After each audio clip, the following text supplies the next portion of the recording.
الحمدللہ رب العالمین والصلاة والسلام علی رسول الامین حسبنا اللہ ونعم الوکیل۔ رائے حق کے ساتھیو، السلام علیکم۔ سورہ تغابن آیت نمبر 9 اور 10 پہ انشاءاللہ آج کنکلوژن رہے گا، اور آیت نمبر جو 9 ہے اس کا جو سلسلہ آغاز ہو رہا ہے، یعنی اس کا پتہ تمہیں اس دن چلے گا۔ یہ بات پچھلی آیت سے کنیکٹڈ ہے جو کہ ہم آیت نمبر 8 میں پڑھ کے جا چکے ہیں۔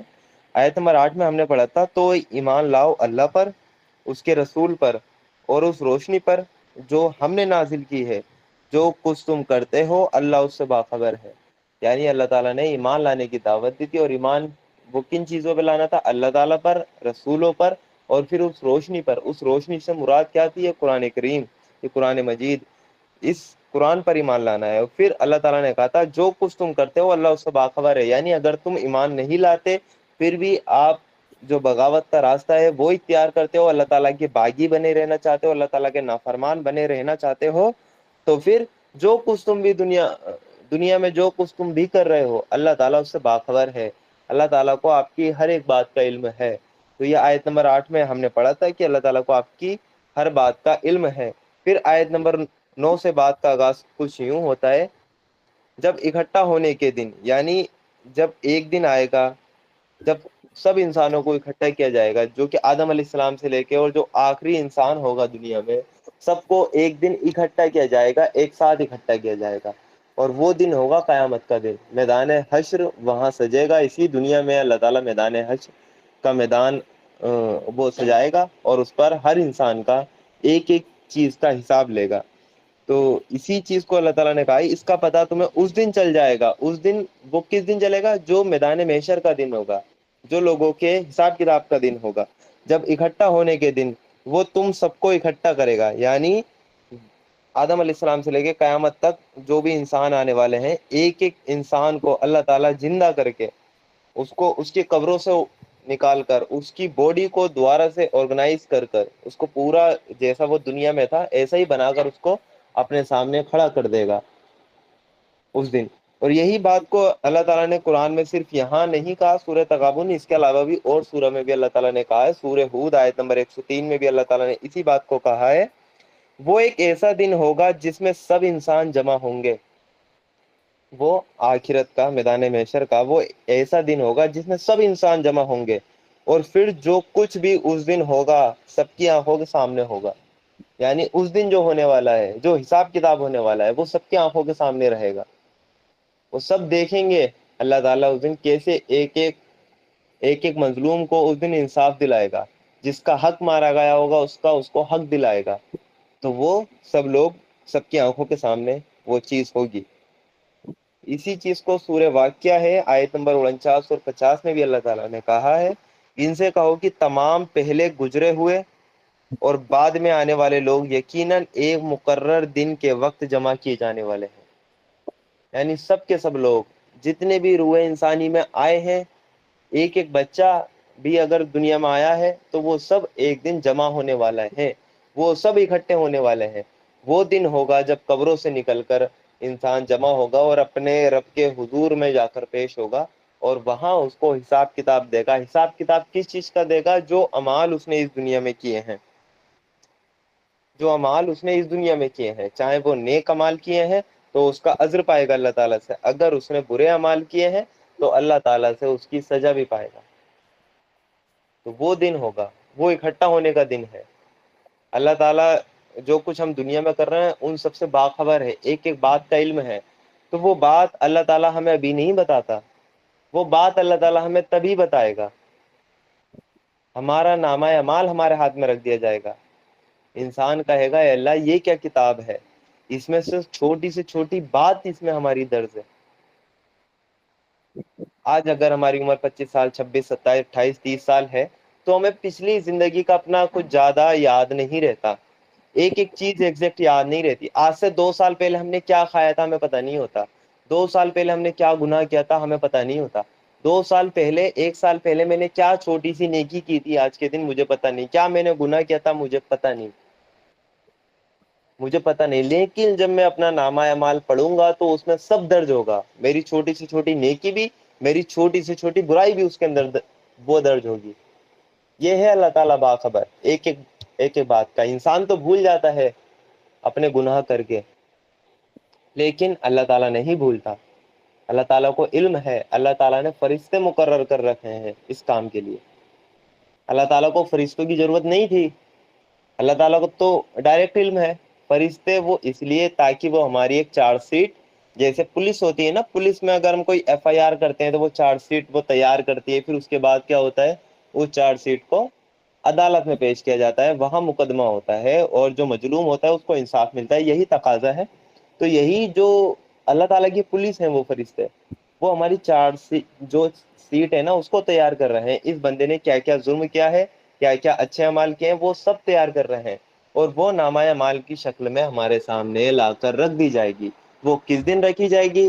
جمعے کے دن، جمعرات کے دن، یا کل پرسوں اگلے مہینے کب رکھی جائے گی؟ وہ رکھی جائے گی قیامت کے دن، جب سب انسانوں کو ایک ساتھ جمع کیا جائے گا. آدم علیہ السلام سے لے کے اور آخری جو بھی انسان آئے گا ان سب کو ایک ساتھ جمع کیا جائے گا. تو اس دن اس کا پتہ چل جائے گا تمہیں، جو کچھ تم نے دنیا میں کیا ہے. یعنی جب اکٹھا ہونے کے دن اس کا تمہیں پتہ چل جائے گا. وہ تم سب کو اکٹھا کرے گا. وہ دن ہوگا ایک دوسرے کے مقابلے میں لوگوں کی ہار جیت کا. وہ جو دن ہوگا نا کوئی معمولی دن نہیں ہوگا، وہ دن ہوگا لوگوں کی ہار جیت کا. وہاں فیصلہ ہوگا جیتا کون اور ہارا کون. دنیا میں تو کافی کچھ ہوتا رہتا ہے، روز ہار جیت ہوتی رہتی ہے انسان کی. وہ کسی مسئلے پہ ہار جاتا ہے، کسی مسئلے میں جیت جاتا ہے، یا کوئی بات ہوتی ہے یا کوئی کمپٹیشن ہوتا ہے. تو یہاں تو ہار جیت لگی رہتی ہے. لیکن وہ جو اصل ہار جیت ہے وہ ہوگی آپ کی قیامت کے دن. وہ ہے مقرر دن. یہاں جو ورڈ یوز ہوا ہے ہار جیت کا، وہ ہوا ہے یوم التغابن، جو کہ سورہ تغابن بھی اسی سورہ کا نام ہے. وہ اسی آیت سے لیا گیا، آیت نمبر 9 سے، یوم التغابن. اس کا جو تغابن کا مطلب ہے نا، صرف یہ نہیں ہے کہ ہار جیت کا دن ہے، وہ صرف ہار جیت ہی اس کا مطلب ہے، بلکہ اس کے مطلب میں اتنی وسعت ہے کہ اردو کیا، ہندی لے لیجیے، کوئی سی بھی آپ لینگویج لے لیجیے، اس ورڈ کا حق ادا نہیں کر سکتا یوم التغابن کا. اس کا اتنا معنی اس کا وسیع ہے، اس سے اتنی مطلب نکلتے ہیں کہ کوئی سی بھی لینگویج کا کوئی سا بھی ورڈ اس کا مطلب یا اس کا حق ادا نہیں کر سکتا یوم التغابن کا. اور قرآن مجید میں جو قیامت کے بارے میں بھی جتنے بھی نام آئے ہیں، ان سب میں جو تغابن ایک نام اللہ تعالیٰ نے یوز کیا ہے لوگوں کی ہار جیت کا دن، جو قیامت کے بارے میں ہی ہے، یہ اتنا وسیع معنی ہے کہ کوئی دوسرا معنی موجود ہی نہیں ہے کہ جس کے اتنے سارے میننگ ہو. اس کی ایک ایک میننگ پہ انشاءاللہ کبھی بات رہی یا فرصت رہی تو ہم انشاءاللہ آنے والے درس قرآن میں اس کے ایک ایک میننگ پر بھی ہم باتیں کریں گے کہ وہ کیا کیا میننگ ہے یوم التغابن کا. اصل میں تھوڑی سی اس کی آپ کو نشاندہی کر دوں کہ تغابن جو بنا ہے وہ گبن سے بنا ہے، یا وہ گبن بھی اس کو پڑھ سکتے ہیں.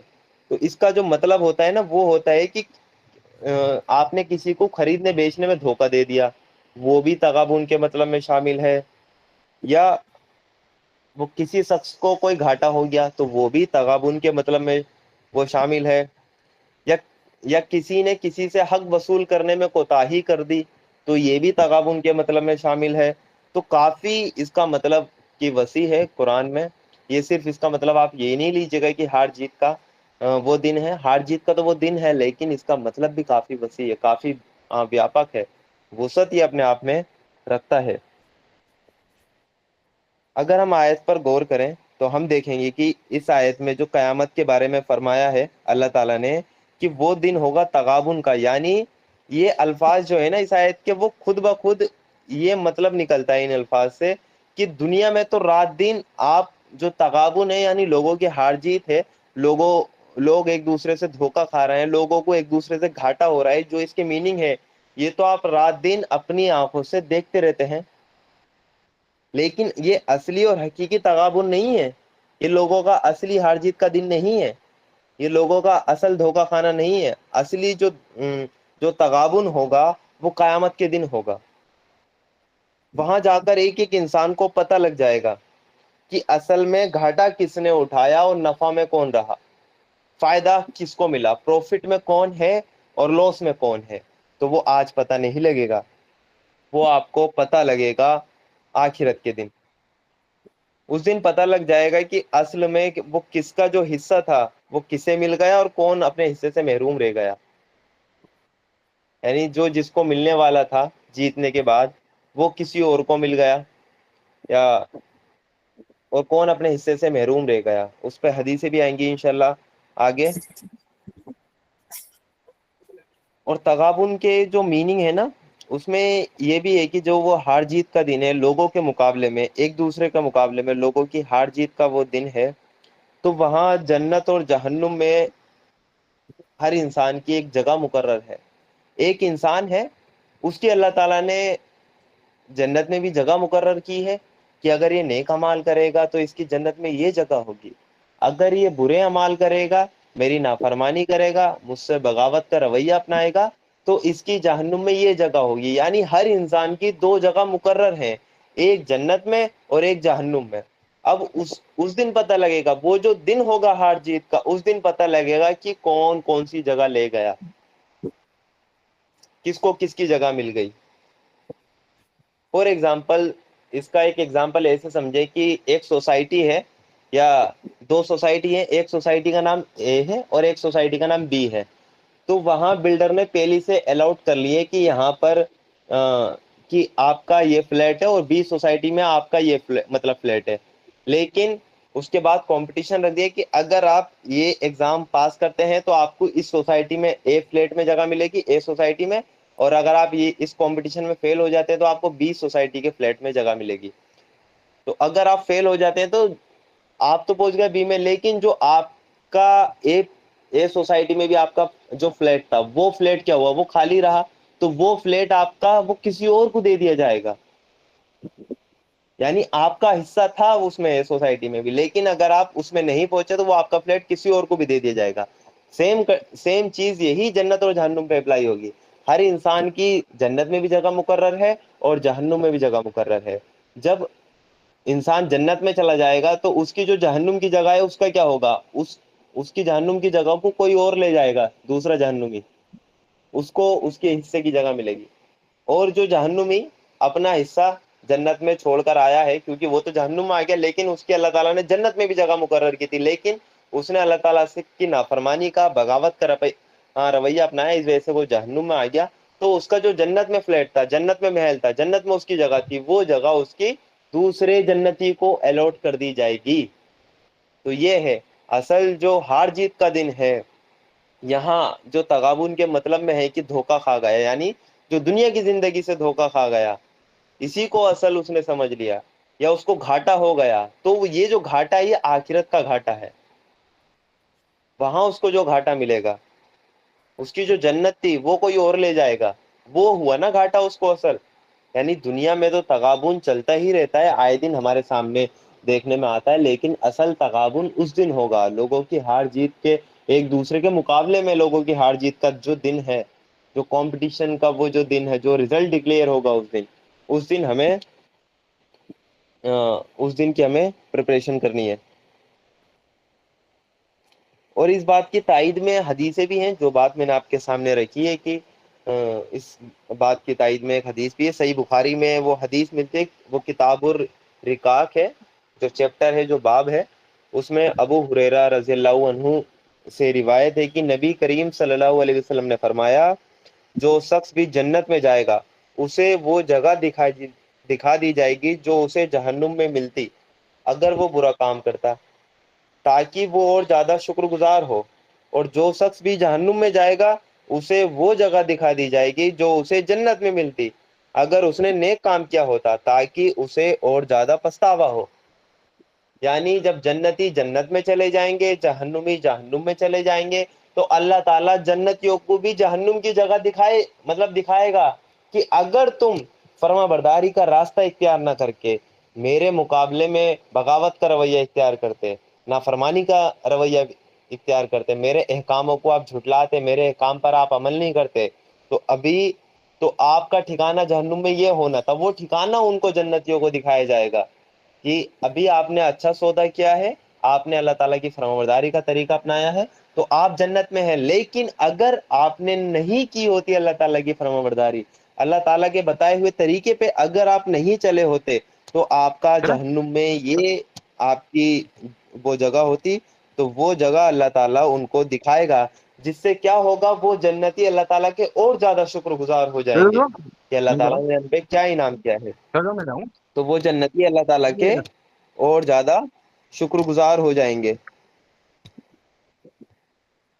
کیوں شکر گزار ہوں گے؟ وہ اس لیے شکر گزار ہوں گے کیونکہ وہ جہنم سے بچ گئے، جو ان کا مقام تھا، جو ان کا پلاٹ جہنم میں الاٹ تھا نا، وہ اس سے بچ گئے، کیونکہ انہوں نے دنیا میں فائدے کا سودا اختیار کر لیا تھا، اللہ تعالیٰ پر ایمان لا کر اس کی فرمانبرداری کا طریقہ انہوں نے اختیار کر لیا تھا۔ سیم چیز جہنمیوں کے ساتھ ہوگی۔ جب سارے جہنمی جہنم میں پہنچ جائیں گے تو پھر اللہ تعالیٰ ان میں سے ایک ایک جہنمی کو جنت دکھائے گا کہ یہ دیکھو، ابھی تم نے نافرمانی کی ہے، میرا بغاوت کا مجھ سے بغاوت کی ہے، باغی بنے رہے ہو، دنیا میں اپنی مرضی سے آپ جیے ہیں، اپنی عیاشیوں میں آپ مگن تھے، قرآن کی دعوت کو آپ نے لبیک نہیں کہا، قرآن کو نہیں سمجھا، اس پر عمل نہیں کیا، اس لیے تمہارا ٹھکانہ جہنم ہے۔ لیکن اگر آپ قرآن کی دعوت پہ لبیک کہتے، مجھ پر ایمان لاتے، میری فرمانبرداری میں اپنی زندگی گزارتے، تو تمہارا ٹھکانہ یہ جنت ہونی تھی۔ تو وہ جنت کا مقام ان کو دکھایا جائے گا جہنمیوں کو، اور جب وہ جہنمی جہنم میں پڑے رہ کر وہاں سے جب جنت کا وہ مقام دیکھیں گے، اللہ تعالیٰ نے ان کے لیے کیا کچھ رکھا تھا، تو اس کو دیکھ کر وہ دنگ رہ جائیں گے کہ یہ تو ہم نے بڑے گھاٹے کا سودا کر لیا، اس دن تو ہم ہار گئے، ہم تو سچ میں ہی ہار گئے۔ تو وہ دن ہے ہار جیت کا، جہاں لوگوں کو پتا چلے گا کہ اصل تغابن ہمارے ساتھ ہو چکا ہے، اصل گھاٹے میں ہم ہیں، ہم گھاٹے میں رہ گئے، ہمارے مقابلے میں وہ لوگ جیت گئے جنہوں نے دنیا میں فرمانبرداری کا طریقہ اختیار کیا تھا، وہ جنتوں میں پہنچ چکے ہیں، اور ہم جہنم میں پڑے ہوئے ہیں کیونکہ ہم نے دنیا میں اللہ تعالیٰ کی نافرمانی کا طریقہ اختیار کر لیا تھا۔ تو یہ ہے لوگوں کے مقابلے میں ایک دوسرے کی ہار جیت کا دن۔ اس دن ہر انسان کو پتہ لگ جائے گا کہ وہ کیا کچھ کر کے آیا ہے۔ بخاری کی حدیث بھی میں نے آپ کے سامنے رکھی ہے جس میں ان کو پتہ لگے گا۔ اب جو جہنمی ہوں گے وہ تو جہنم میں چلے گئے، لیکن جنت کا ان کا پلاٹ جو ہوگا وہ تو خالی رہ گیا، وہ اللہ تعالیٰ کس کو دے گا؟ جو ان کے حصے کی جگہ تھی، کیونکہ اللہ تعالیٰ نے تو بنا کر رکھ رکھی ہے ہر انسان کے لیے، تو وہ جگہ کس کو دے دی جائے گی؟ وہ دوسرے جنتیوں کو دے دی جائے گی، یعنی وہ جنتی اور زیادہ فائدے میں ہو گئے، ان کو اپنا پلاٹ بھی مل گیا، اور ان کا اپنا جہنم میں بھی وہ نہیں گئے، جہنم کا پلاٹ ان کا کسی اور جہنمی کو دے دیا گیا، اور ان کو جنت میں دوسرے جہنمیوں کا بھی پلاٹ مل چکا ہے، یعنی ان کی جنت اور وسیع ہو گئی اور بڑی ہو گئی۔ تو وہ رہیں اصل فائدے میں، وہ رہیں اصل جیت میں۔ یہ ہے تغابن کا مطلب، کہ لوگوں کے مقابلے، ایک دوسرے کے مقابلے میں ہار جیت کا دن ہے، ایک دوسرے کے مقابلے میں ہے ہار جیت کا دن۔ تو یہاں آپ دیکھیں کتنا ٹف کمپٹیشن اللہ تعالیٰ نے رکھا ہے۔ ہمیں کیا تیاری نہیں کرنی چاہیے اس چیز کی؟ کیا ہم نہیں چاہتے؟ اگر ہم چاہتے ہیں ہم جہنم میں جائیں تو اللہ تعالیٰ کو کوئی ایشو نہیں ہے، جہنم میں بھی جگہ رکھی ہے۔ بہت سے انسان ہوتے ہیں کہ تو نے تو اتنے گناہ کر دیے ہیں، اللہ تعالیٰ تو یہ جہنم میں بھی جگہ نہیں مطلب دے گا تیرے لیے، تو جہنم میں بھی جگہ نہیں ہے۔ تو ان سے یہ کہنا ہے جہنم میں ہر کسی کے لیے جگہ ہے، اللہ تعالیٰ نے کوئی ایسی چھوٹی سی جہنم نہیں بنائی ہے کہ 10 بائی 10 کی جہنم بنا دیے، اسی میں سارے انسان ڈالنے، نہیں، ایک ایک شخص کے لیے کافی اسپیس اللہ تعالیٰ نے رکھا ہے۔ تو جگہ بہت ہے جہنم میں، اگر کوئی جہنم جانا چاہتا ہے تو اس کا پلاٹ جہنم میں بھی تیار ہے، اگر کوئی جنت جانا چاہتا ہے تو اس کا پلاٹ جنت میں بھی تیار ہے۔ یہ ہمیں سوچنا ہے، یہ ہمیں ڈیسائیڈ کرنا ہے کہ ہمیں کون سی زمین پر اپنا محل بنانا ہے، جنت کا محل چاہیے یا جہنم کی جو سزائیں ہیں، جو اس میں آپ کے حصے کی جگہ ہے، وہ چاہیے۔ تو یہ ہمیں، ہمارے اوپر اللہ تعالیٰ نے ہمیں فری ول دی ہے، اور وہ دن ہوگا ایک دوسرے کے مقابلے میں ہار جیت کا، جب اس دن سب کو پتہ لگے گا، جنتیوں کو ان کا جہنم کا مقام دکھایا جائے گا، تو وہ کتنا خوش ہو جائیں گے، وہ کتنے اللہ تعالیٰ کی شکر گزاری کریں گے، اللہ تعالیٰ تو نے ہمیں کس آگ سے بچا لیا۔ اور جب جو جہنمی ہوں گے ان کو جنت کا مقام دکھایا جائے گا تو وہ کتنا پچھتائیں گے، اے اللہ تعالیٰ ہم نے کس چیز کو چھوڑ دیا۔ تو انہیں تب پتہ لگے گا کہ وہ جو جنت والے ہیں وہ جیت گئے، ہمارے مقابلے میں، جہنم والوں کے مقابلے میں جنت والے جیت گئے۔ تو یہ ہے ایک دوسرے کے مقابلے میں لوگوں کی ہار جیت کا دن، جس کی ہمیں تیاری کرنی چاہیے۔ اس کے بعد اسی آیت میں ایک بات یہ بھی نکلتی ہے جو تغابن کے مطلب میں ہے، کہ اللہ تعالیٰ وہاں کیونکہ کرنسی تو ہوگی نہیں، کوئی کرنسی تو کوئی ہوگی نہیں، کوئی جرمانہ یا کسی نے کسی کا حق مارا ہے تو وہ وہاں اس کی ادائیگی کیسے کرے گا؟ تو تغابن کے ایک مطلب میں یہ بھی مطلب شامل ہے کہ وہاں پر جو ظالم ہوگا، جس نے دنیا میں کسی دوسرے انسان کے ساتھ ظلم کیا ہوگا، تو ظالم سے اس کی نیکیاں مظلوم کو دے دی جائیں گی، اور مظلوم کے جو گناہ ہوں گے وہ ظالم کے اوپر ڈال دیے جائیں گے۔ تو یہ ہوا نا ایک دوسرے کے مقابلے میں کمپٹیشن، ایک دوسرے کے مقابلے میں ہار جیت کا دن۔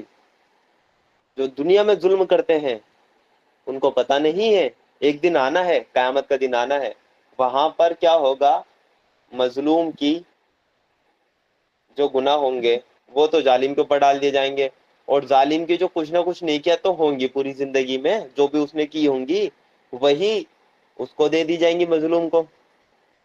تو یہ بھی تو وہ کیا ہوگا،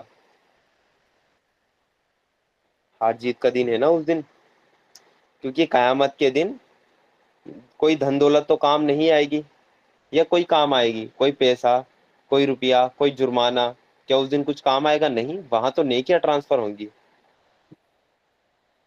وہاں تو انسان کے جو اعمال ہے نا اسی کا لین دین ہوگا، وہی کرنسی ہوگی، انسان کے اعمال ہی وہاں پر اصل کرنسی ہے، اس کے علاوہ کوئی کرنسی نہیں ہے۔ اس لیے اللہ تعالیٰ کیا کرے گا کہ دنیا میں جو ظلم کیا ہوگا کسی نے بھی، تو وہاں نیکیاں ٹرانسفر کر کے اس بات کی اللہ تعالیٰ بھرپائی کرے گا۔ اچھا، کسی کسی ظالم کے پاس کوئی نیکی بھی نہیں ہوگی، اس نے پورا اس نے ظلم ہی ظلم کیا ہوگا، تو پھر کیا ہوگا؟ مظلوم کو کیسے اللہ تعالیٰ کیا دے گا اللہ پھر مظلوم کو؟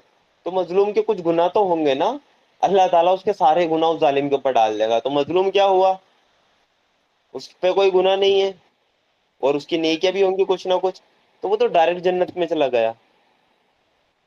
تو ظالم کے مقابلے میں اس روز یہ مظلوم جو ہے یہ جیت جائے گا، یہ سبقت لے جائے گا، یہ اس کے مقابلے میں جیت گیا۔ دنیا میں تو وہ ظالم جیت گیا تھا، اس پر ظلم کر کے وہ دندناتا پھر رہا تھا، جو ظالم تھا دنیا میں، تو دنیا والوں کی نظر میں تو اصل میں وہ جیت گیا تھا، کہ اس نے اس کا حق مارا، اس کی زمین ہڑپ لی، اس کے ساتھ اس کے بھائی کا اس نے قتل کر دیا، یا اس کی بیوی کا اس نے قتل کر دیا، اس کے بچے کا قتل کر دیا۔ تو دنیا میں تو مظلوم تھا، اور وہ جو ظالم تھا تو ظالم کو کے بارے میں دنیا والے گمان کر رہے تھے کہ یہ اصل میں جیت گیا، یہ مظلوم کے مقابلے میں جیت گیا، لیکن آخرت میں کیا ہوگا؟ اس کے اپوزٹ ہوگا، وہ مظلوم اس ظالم کے مقابلے میں جیت جائے گا۔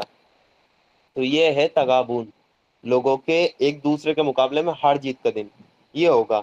اور یہ بات بھی کوئی میں اپنے گھر سے نہیں کہہ رہا ہوں، یہ بات حدیثوں سے ثابت ہے، اللہ کے رسول صلی اللہ علیہ وسلم کی حدیث ہے، بخاری شریف میں ہے، ابو ہریرہ رضی اللہ عنہ اس کے راوی ہیں، وہ روایت کرتے ہیں کہ اللہ کے رسول صلی اللہ علیہ وسلم نے فرمایا، جس شخص کے ذمے اپنے کسی بھائی پر وہ کسی وہ قسم کے ظلم کا بوجھ ہو، اسے چاہیے کہ یہیں اسے اتار دے،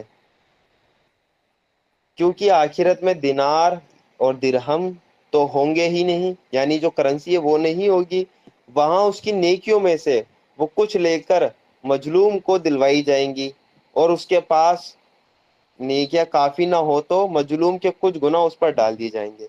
یعنی اس حدیث میں اللہ کے رسول صلی اللہ علیہ وسلم نے فرما دیا کہ اگر کسی کا کسی قسم کا بھی یہاں پر ظلم کیا ہو، کسی قسم کا بھی حق ہے، تو اسے دنیا میں ہی اتار دینا چاہیے، اسے دنیا میں ہی اس سے توبہ کر لینی چاہیے، اگر جس کا حق ہے تو اسے دنیا میں ہی اس کا حق دے دینا چاہیے، ورنہ کیا ہوگا؟ آخرت میں کوئی دینار اور درہم یعنی جو کرنسی تھی وہ تو چلے گی نہیں، وہاں نوٹ تو چلیں گے نہیں، تو وہاں کیا ہوگا؟ وہاں نیکیاں ٹرانسفر ہوں گی، نیکیاں نہیں ہوں گی ظالم کے پاس تو مظلوم کے گناہ ڈال دیے جائیں گے، لو یہ تو پکڑو، تم جہنمی ہو اور بڑے جہنمی آپ بن جائیے۔ تو وہاں پر ہمیں کیا کرنا چاہیے؟ دنیا میں اگر ہم پر کسی کا حق آ رہا ہے تو ہمیں اس کو ادا کر دینا چاہیے، اگر ہم اس کو ادا نہیں کریں گے تو جو اصل دین ہے ہار جیت کا، اس کے اندر ایسا نہ ہو کہ ہم جیتی ہوئی بازی ہار جائیں، ہم جیتی ہوئی بازی صرف اس لیے ہار جائیں کہ ہم نے کسی کا حق مارا ہے، ہماری نیکیاں جو ہم نے کمائی تھی وہ اس کے حصے میں چلی گئی،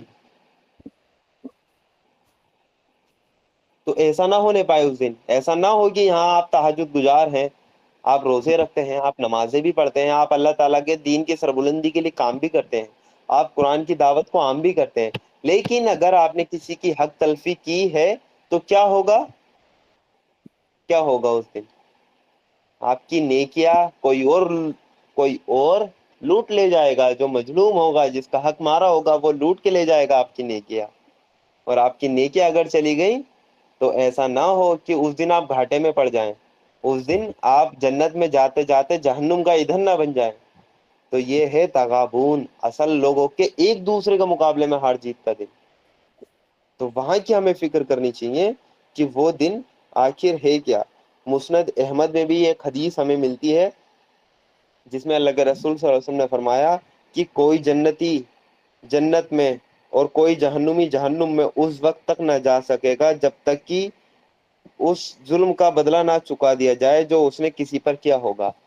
یعنی جو ظلم بھی، چاہے وہ جنتی ہو یا جہنمی ہو، اس نے اگر کسی پہ کیا ہوگا تو وہ جب تک وہاں نہیں جائے گا، نہ جنت میں داخل آئے نہ جہنم میں داخل آئے، جب تک اس جرم کا بدلہ نہ چکا دے وہ، یہاں تک کہ ایک تھپڑ کا بدلہ بھی دینا ہوگا۔ یہ ہے حدیث کے الفاظ۔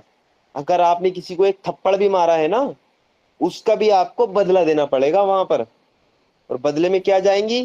آپ کی نیکیاں جائیں گی۔ آپ کے پاس نیکیاں نہیں ہوں گی، فور ایگزامپل کسی کے اکاؤنٹ میں نیکیاں اتنی چلی گئی، اس نے لوگوں کا حق اتنا مارا کہ اس کی نیکیاں ساری ٹرانسفر ہو گئی، تو اب کیا ہوگا؟ اب تو وہ نیکیاں دے نہیں سکتا مجید، تو پھر کیا ہوگا؟ اس مظلوم کے گناہ ہوں گے، گناہ اس کے اوپر ڈال دیے جائیں گے، مظلوم کے گناہ کم ہو جائیں گے۔ تو یہاں تک کہ اللہ تعالیٰ کتنا انصاف کرے گا، اگر کسی نے کسی کو ایک تھپڑ بھی مارا ہوگا اس کا بھی اللہ تعالیٰ انصاف کرے گا۔ وہ ہے، یہ دیکھیں آپ، ایک تھپڑ کا بھی وہاں حساب ہونا ہے۔ پھر صحابہ کرام نے پوچھا کہ یہ بدلہ کیسے دیا جائے گا، جبکہ قیامت میں تو کوئی ہمارے پاس کچھ ہوگا نہیں، ہم جو الفاظ ہے وہ مطلب یہ ہے کہ ہم ننگے بچے ہوں گے، یعنی جو جو قبروں سے انسان اٹھے گا تو اس کو لباس بھی نہیں پہنایا جائے گا۔ تو صحابہ کرام نے کہا کہ اس ٹائم پہ تو ہمارے پاس کچھ ہوگا نہیں، کیا اللہ تعالیٰ یہ بدلہ کیسے دلائے گا؟ تو پھر اللہ کے رسول صلی اللہ علیہ وسلم نے ان کو فرمایا اپنے اعمال کی نیکیوں اور برائی سے بدلہ چکانا ہوگا۔ یہ جو نیکیاں ہیں آپ کی، اس سے آپ کو بدلہ چکانا ہوگا اس تھپڑ کا۔ جو آپ نے ابھی کسی کے ایک تھپڑ مارا ہے تو اس کا بدلہ بڑا بھاری پڑے گا آپ کو۔ وہ کس دن پڑے گا؟ ایک دوسرے کے مقابلے میں۔ یہ جو ورڈ ہے نا قرآن میں، اس کو آپ اپنے دماغ میں بسا لیں، ایک دوسرے کے مقابلے میں۔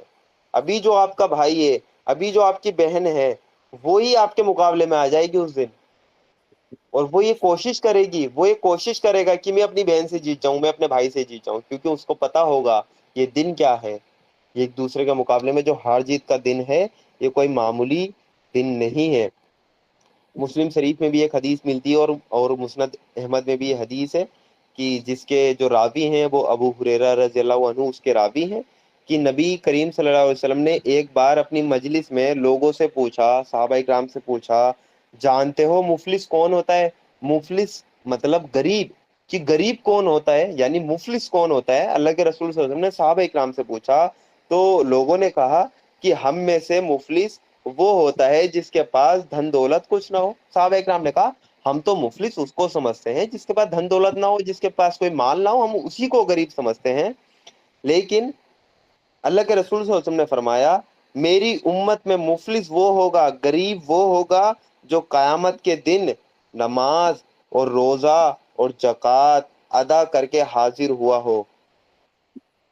جو قیامت کے دن نماز روزہ زکوٰۃ ادا کر کے حاضر ہوا ہو، مگر اس حال میں آیا ہو کہ وہ کسی کو اس نے گالی دی تھی، وہ کسی پر بہتان لگایا تھا، اور کسی کا مار اس نے کھایا تھا، اور کسی کا خون بہایا تھا، کسی کو مارا پیٹا تھا، پھر ان سب مظلوموں میں سے ہر ہر ایک پر اس کی نیکیاں لے لے کر بانٹ دی گئیں، اور جب نیکیوں میں سے کچھ نہ بچا جس نے ان کا بدلہ چکایا جا سکے، تو ان میں سے ہر ایک کے کچھ کچھ گناہ لے کر اس پر ڈال دیے گئے، اور وہ آدمی جہنم میں پھینک دیا گیا۔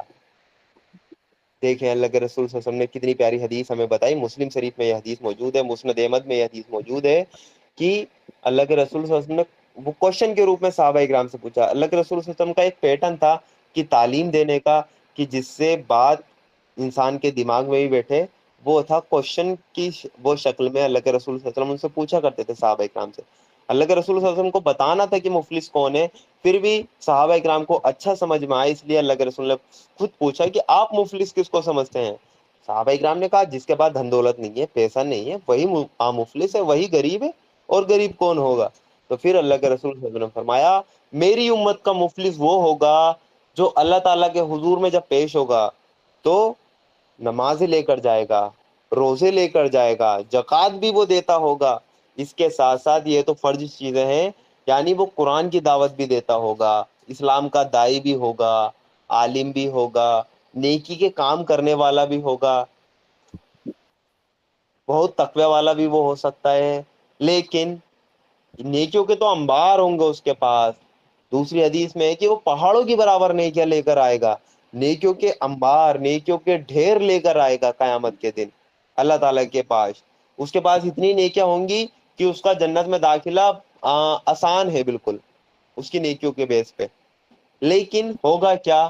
اس نے دنیا میں کسی کا حق مارا ہوگا، کسی کو گالی دی ہوگی، کسی کا اس نے جو جو کی زمین ہے وہ خالی ہوگی، کسی کا اس نے خون بہایا ہوگا، کسی کو مارا پیٹا ہوگا. تو پھر جس کی وجہ سے کیا ہوگا، جب اللہ تعالیٰ انصاف کرے گا تو اپنے اسی اصول کے تحت کہ مظلوم کو اس کا انصاف کا تقاضا پورا پورا ہونا چاہیے، اس کو اس کا جو دنیا میں ظلم ہوا تھا اس کا بدلہ اسے ملنا چاہیے. تو پھر وہاں کرنسی کیا ہے؟ نیکیاں.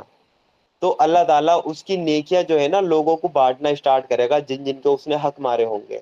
کسی کو گالی دی ہوگی، کسی کا دل اس نے بے حساب دکھایا ہوگا، کسی کے ساتھ وہ کسی اور قسم کا اس نے ظلم کیا ہوگا، تو اللہ تعالیٰ انصاف کرتا جائے گا اور اس کی نیکیاں جو پہاڑوں کی برابر ہوں گی اس میں سے اٹھا اٹھا کر ان مظلومین کو دے دیا جائے گا، دے دی جائیں گی. اور اس کا ایک ایسا وقت آئے گا اس نے لوگوں کا اتنا حق مارا ہوگا کہ اس کی ساری نیکیاں ختم، زیرو ہو گیا، زیرو ہو گیا. وہ پہاڑوں کی برابر نہیں کہلایا تھا لیکن زیرو ہو گیا. پھر کیا ہوگا؟ جو مظلوم ہوں گے لیکن اس پر اب بھی بچیں گے، وہ کچھ جو مظلوم ہوں گے جن کا انہوں نے حق مارا ہوگا، لوگوں کا حق اس پر اب بھی باقی رہے گا، اس کی نیکیاں ساری ختم. پھر اللہ تعالیٰ کیا کرے گا؟ جن کا حق رہ گیا ہے، جو مظلوم ہے، ان کے گناہ اٹھائے گا اور اس شخص کے کھاتے میں اللہ تعالیٰ ڈالتا رہے گا. پھر پہلے تو نیکیاں ٹرانسفر ہوں گی، جب نیکیاں وہ زیرو ہو جائیں گی پھر گناہ ٹرانسفر ہوں گے، دوسروں کے گناہ اس کے پلے میں آئیں گے. اور جب وہ گناہ کا بوجھ اتنا ہو جائے گا، سب کا حق ادا ہو جائے گا اور وہ اس بوجھ تلے جہنم کا ایندھن بن جائے گا. یہ دیکھیں کتنی خطرناک حدیث ہے. اگر ہم اس پہ غور و فکر کریں تو ہماری روح کانپ جائے. ہم کسی کا حق نہ ماریں، ہم کسی کا ایک روپیہ بھی اسی دنیا میں واپسی کر دیں، ہم لوگوں کو ڈھونڈ ڈھونڈ کر ان کا پیسہ دیں، کسی سے ادھار لیں تو ہمیں بڑی فکر ہونی چاہیے کہ ہمیں اس کا پیسہ واپسی کرنا ہے. لیکن ادھاری میں اگر موت آ گئی، ہم قرض لے کر چلے گئے تو آخرت میں کیا دیں گے؟ کیا ہمارے اعمال ہیں؟ تو کیا مسلمانوں کو نہیں لگتا کہ یہ حدیث ہے؟ یہ کیا مسلمانوں پہ اس پہ غور و فکر نہیں کرنا چاہیے؟ کیا کر رہے ہیں ہم آج کے مسلمان؟ لوگوں کا حق نہیں مار رہے. کیا ہم اپنی پراپرٹیز میں سے بہنوں کو وراثت میں حصہ دے رہے ہیں؟ یہ بھی تو ان کا حق مارنا ہوا. یہ بھی تو ان کا حق مارنا ہوا نا. جو حق اللہ تعالیٰ نے مقرر کیا ہے ان کا، جو لڑکیوں کا حق مقرر کیا ہے، وہ اگر حق ہم انہیں نہیں دے رہے ہیں تو پھر کیا ہوا؟ یہ بھی ان کا حق مارا. وہ حق کس نے مارا؟ وہ اس بھائی نے مارا. اگر باپ وہ وصیت کر کے نہیں گئے تھے تو بھائی نے تو قرآن پڑھا تھا نا. بھائی تو کہتا ہے یہ بہن یہ تیرا حق بنتا ہے، یہ حق تیرا ہے، پراپرٹی میں اتنا شیئر تیرا ہے، 30% تیرا ہے، یا 25% تیرا ہے، 25% دوسری بہن کا، 50% بس میرا ہے. اتنا کرنا چاہیے تھا اسے. وہ نہیں کر رہا ہے تو اپنی بہن کا اس نے حق مارا. اور وہ بھائی بھی کھڑا ہوگا اس دن آخرت کے دن بہن کے مقابلے میں. وہاں بہن کوئی رحم نہیں کرے گی. وہاں پر وہ دن کوئی معمولی دن نہیں ہے کہ میرا بھائی ہے میں نے تو جانے دیا ہے، ایکچولی ایسا ہے اس کا تو بہت ہی خرچہ ہو گیا تھا اور اس کی کنڈیشن ٹھیک نہیں تھی. دنیا میں تو ہم کتنی بھی باتیں کر لیں، جو یہ دنیا میں بھی مطلب باتیں کرنے والی بہن ہوگی وہ اس دن کھڑی ہوگی اپنے بھائی کے مقابلے میں، کیونکہ اسے پتا ہوگا یہ دن کیا ہے. یہ دن ایک دوسرے کے مقابلے میں ہار جیت کا دن ہے. یہاں جو ہار گیا وہ ہمیشہ کا ہار گیا، وہ جہنم میں جائے گا، اور جو جیت گیا وہی اس کے لیے اصل زندگی ہے، اس کے لیے جنت ہی جنت ہے۔ تو وہ وہاں اس دن اس کی بہن بھی کھڑی ہوگی۔ تو ہمیں دیکھنا چاہیے کہ جس کا بھی حق مارا ہو ہمیں دے دینا چاہیے، جو ہم پراپرٹی میں حصہ نہیں دے رہے ہیں بہنوں کو ہمیں دینا چاہیے، نہیں دے رہے ہیں تو یہ بہنیں کھڑی ہو جائیں گی آخرت میں، بھلے یہ دنیا میں کتنی ہی سگر کوٹڈ باتیں کر لیں کہ ہمارا بھائی ایسا ہے، ہم نہیں لے رہے حصہ، ہم نے یہ کر دیا، ہم نے وہ کر دیا، ٹھیک ہے، ایسا کچھ نہیں ہے، وہاں وہ بہنیں کھڑی ہو جائیں گی۔ اور اللہ کے رسول صلی اللہ علیہ وسلم کی حدیث ہے کہ جس نے کسی کی ایک ایک بالش برابر بھی زمین ماری ہوگی اس سے اس کا بدلہ بھی دلوایا جائے گا۔ کسی کا حق، جو ہم پراپرٹی کسی کی دوا لیتے ہیں، کسی کی 1 فٹ زمین ہم نے بنیادیں بھری تو ایکسٹرا ہم نے بنیاد بھر دی، کسی کی زمین ہم نے ہڑپ لی، تو وہاں اس کا انصاف بھی ہمیں دینا ہے، تو ہمیں ایک ایک چیز کا خیال رکھنا ہے۔ ایک حدیث اور ہے جو کہ ہمیں مسلم شریف اور سنن ابو داؤد میں ہمیں وہ حدیث ملتی ہے کہ جس میں اللہ کے رسول صلی اللہ علیہ وسلم نے فرمایا وہ کسی مجاہد یعنی جو جہاد کرنے والا ہے، کسی مجاہد کے پیچھے اگر وہ کسی شخص نے اس کی بیوی اور اس کے گھر والوں کے معاملے میں خیانت کی تو قیامت کے دن وہ اس مجاہد کے سامنے کھڑا کر دیا جائے گا، اس کو کہا جائے گا اس کی نیکیوں میں سے جو کچھ تو چاہے لے لے۔ یعنی جو مجاہد ہوگا، جو جہاد کرتے ہیں اللہ تعالیٰ کی راہ میں، جو کی سرحد پر رہتے ہیں اسلامک ملک کی، اس کی غیر موجودگی میں اس کی بیوی کے ساتھ، اس کے بچوں کے ساتھ، اس کے گھر والوں کے ساتھ کسی نے خیانت کی ہوگی تو اللہ تعالیٰ کیا کرے گا، جو خیانت کرنے والا ہے اس کو آخرت کے دن، قیامت کے دن مجاہد کے سامنے وہ کھڑا کر دے گا، اس نے تیری بیوی کے ساتھ خیانت کری تھی تیری غیر موجودگی میں، اس نے تیرے بچوں کا یہ حق مارا تھا تیری غیر موجودگی میں، اس نے تیرے گھر والوں کے ساتھ یہ کیا تھا تیری غیر موجودگی میں۔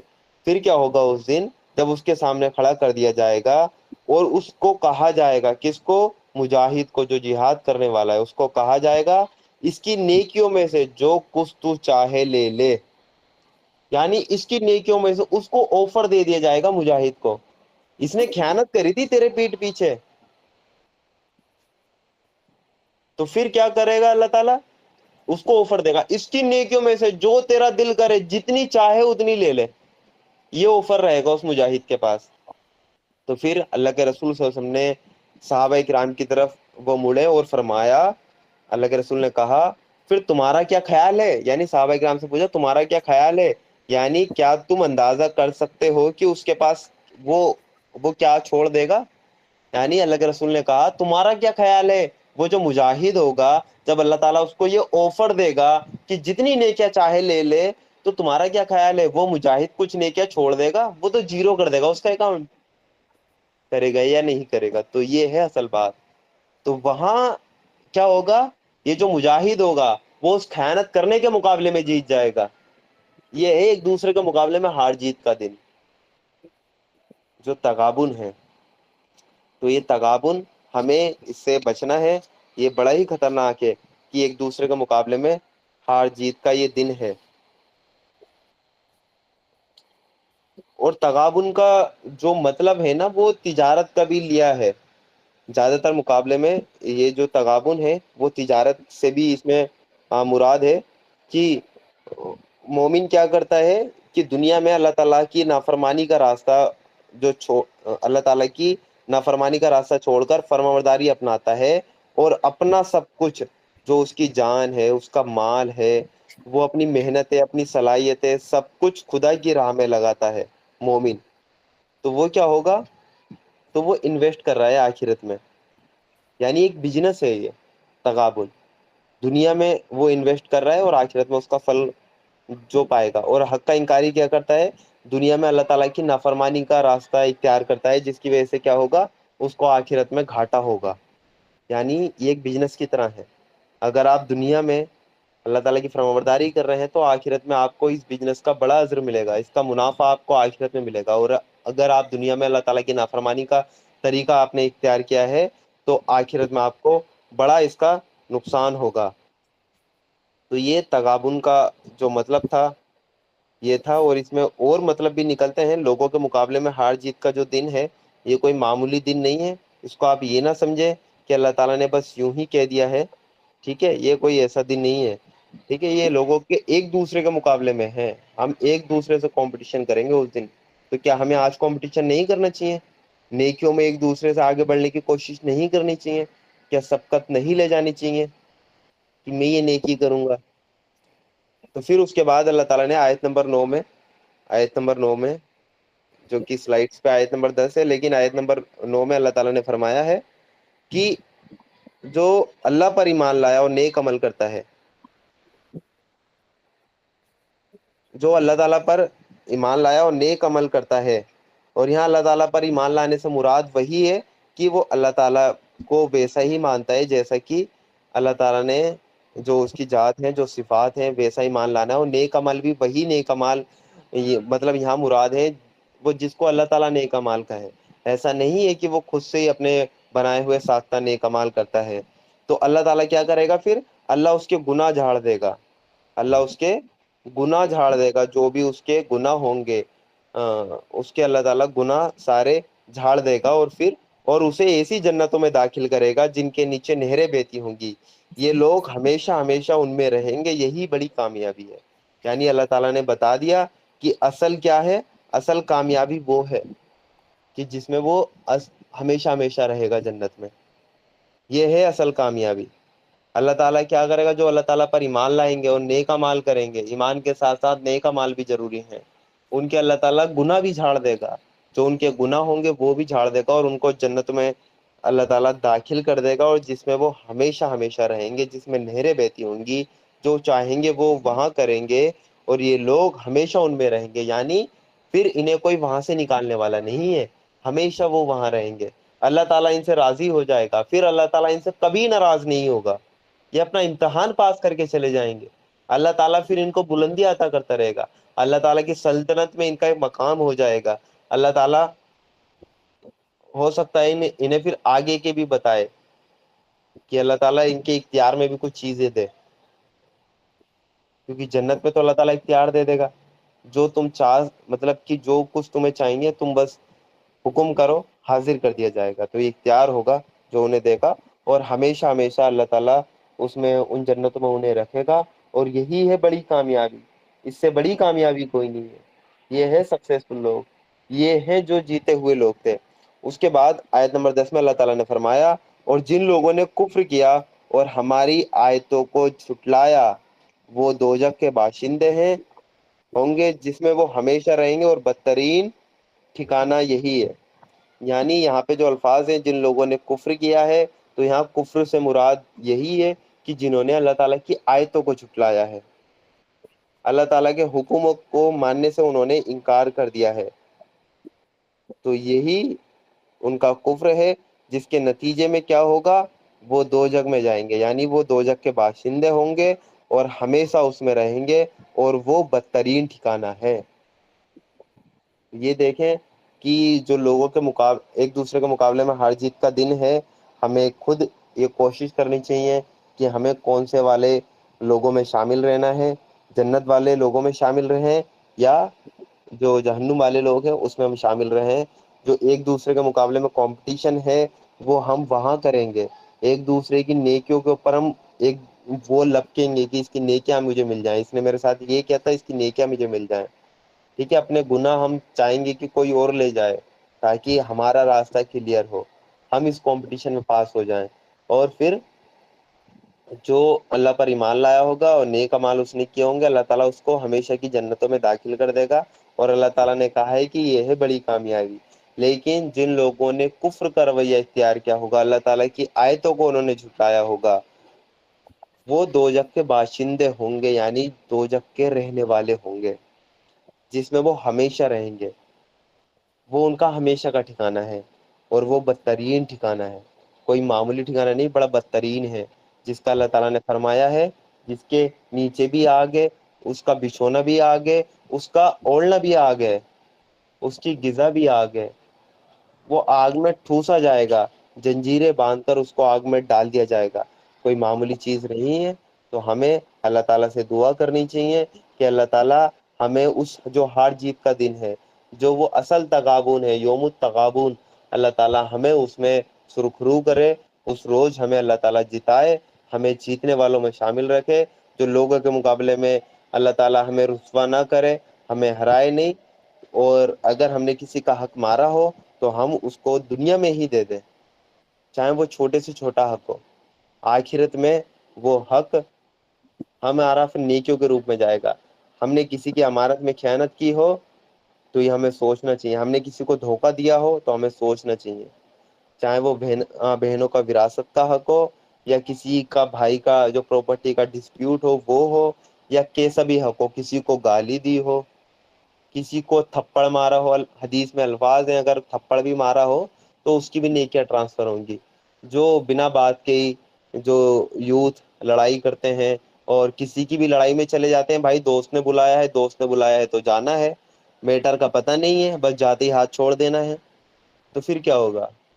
وہ بھی تو ظلم کر رہے ہیں نا، بھلے ہی اس کے دوست کی غلطی ہو، اس کا دوست ہی اس کی بہن کو چھیڑ رہا ہو اس لیے اس نے اس کو مارا ہو، پھر بھی وہ جاتے ہیں میٹر میں، اور بھائی دوستی سے بڑھ کر کچھ نہیں، اور ہاتھ چھوڑ دیتے ہیں۔ اگر وہ دنیا میں اس کو تھپڑ بھی مار رہا ہے تو آخرت میں اس کا حساب دینا ہے، اس کو حساب دینا ہے اس بات کا اس کو۔ تو یہ ہمیں دیکھنا ہے کہ ہمیں اس دن جیتنا ہے یا ہارنا ہے، اور یہ ہار اور جیت جو ہوگی یہ ایسی نہیں ہوگی، یہ کوئی معمولی کمپٹیشن نہیں ہے کہ اس کو دوبارہ دے دیں گے، اگلے سال دوبارہ ایگزام دے دیں گے، دوبارہ فارم بھر دیں گے، دوبارہ کمپٹیشن میں بیٹھ جائیں گے، نہیں، ایک ہی موقع ملا ہے، سب کو ایک ہی موقع ملا ہے، ہمیں بھی ایک موقع ملا ہے، آپ کو بھی ایک ہی موقع ملا ہے، اسی موقع کو غنیمت سمجھیں، ایک ہی بار میں یہ ایگزام آپ کا کوالیفائی ہونا چاہیے، کوالیفائی نہیں ہوا تو بڑا شدید عذاب ہے، آیت آپ کے سامنے موجود ہے، دوزخ کے باشندے بن جائیں گے آپ، جس میں ہمیشہ رہنا ہوگا، اور وہ بدترین ٹھکانہ ہے۔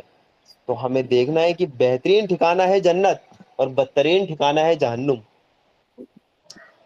اگر ہمیں بہترین ٹھکانہ بنانا ہے تو آج سے ہی لگ جائیے، اللہ تعالیٰ کے دین کی سربلندی میں لگ جائیے، اپنی ساری صلاحیتیں جتنا کچھ بھی کر سکتے ہیں وہ سب اللہ کے دین کے لیے وہ کر گزریے۔ آپ میں سے ایک ایک شخص ایک ایک آرمی ہے، ایک ایک شخص ایک ایک آرمی ہے، وہ بہت کچھ کر سکتا ہے، اس دنیا کو موبلائز آپ کر سکتے ہیں، اس امت کو آپ ریوائو کر سکتے ہیں، آپ اپنے حصے کا کام کیجئے، صرف اپنے حصے کا آپ کو کام کرنا ہے، ایسا نہیں ہے کہ میرے اکیلے کے کرنے سے کیا ہوگا، ہر انسان یہ سوچے گا کہ میرا اکیلے کے کرنے سے کیا ہوگا تو کچھ بھی نہیں ہوگا۔ آپ کو کیا ہے؟ آپ کو اپنا حصہ ڈالنا ہے، آپ کو اپنی آخرت بنانی ہے، تو آپ لگ جائیے، اپنا مشن اس کام کو بنا لیجئے کہ اللہ تعالیٰ کے دین کی سربلندی کے لیے نکلنا ہے، کیونکہ دین کی سربلندی ہی آپ کو اس دن جیت دلائے گی، جس دن ایک دوسرے کے مقابلے میں ہار جیت کا دن ہوگا، اس دن ہو سکتا ہے کہ آپ میرے مقابلے میں کھڑے ہو۔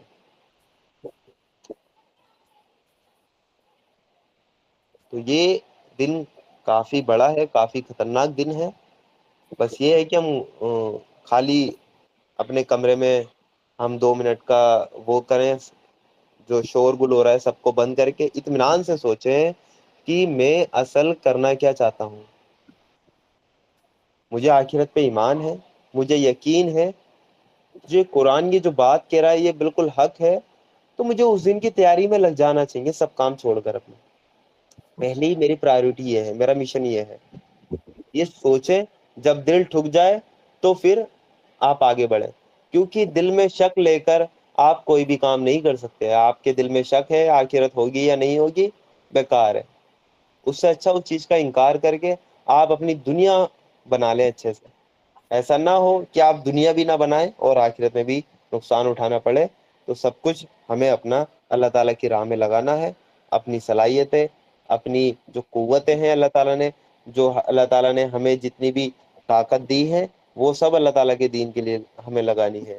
اور یہاں تک کہ میں آپ کو بتا دوں کہ حضرت عمر رضی اللہ عنہ 2 دن کے فاقے سے تھے، بھوکے تھے، حضرت اللہ کے رسول صلی اللہ علیہ وسلم بھی تھے، تو حضرت ابوبکر ان کے پاس آئے، انہوں نے کہا کہ مجھے بھی مطلب میں بھی فاقے سے ہوں، حضرت عمر آئے، انہوں نے کہا وہ بھی فاقے سے ہیں، تو اللہ کے رسول صلی اللہ علیہ وسلم سے اپنے ساتھیوں کا حال دیکھا نہیں گیا، تو انہیں ایک انصاری صحابی کے باغ میں لے گئے کہ آئیے، کیونکہ اللہ کے رسول کو پتا تھا کہ میں جہاں بھی جاؤں گا لوگ میرے لیے کچھ نہ کچھ رکھیں گے ہی۔